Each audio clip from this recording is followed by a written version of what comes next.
सुनहरी अंबर नीला हो, धरती सुनहरी अंबर नीला, हर मौसम रंगीला।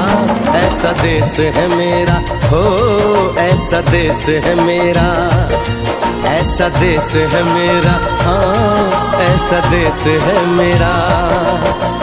बोले पपीहा कोयल गाए,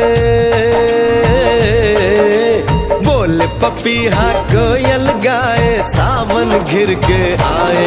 ऐसा देश है मेरा हो, ऐसा देश है मेरा, ऐसा देश है मेरा, हाँ ऐसा देश है मेरा।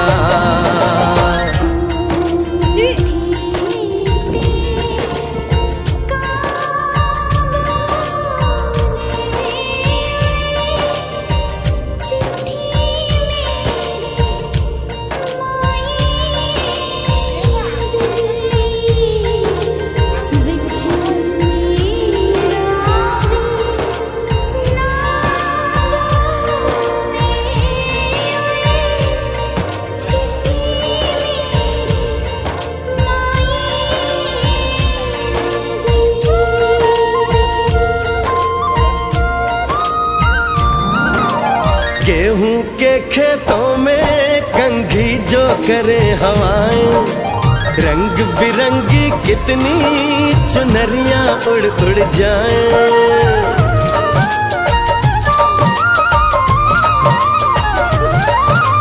पनघट पर पनहारन जब गगरी भरने आए, मधुर मधुर तानों में कहीं बंसी कोई बजाए। लो सुन लो कदम कदम पे है मिल जानी,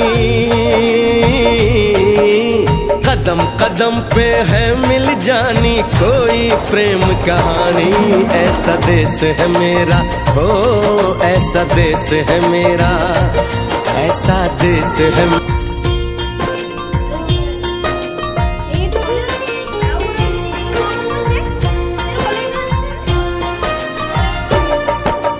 धरती सुनहरी अंबर नीला हो, धरती सुनहरी अंबर नीला, हर मौसम रंग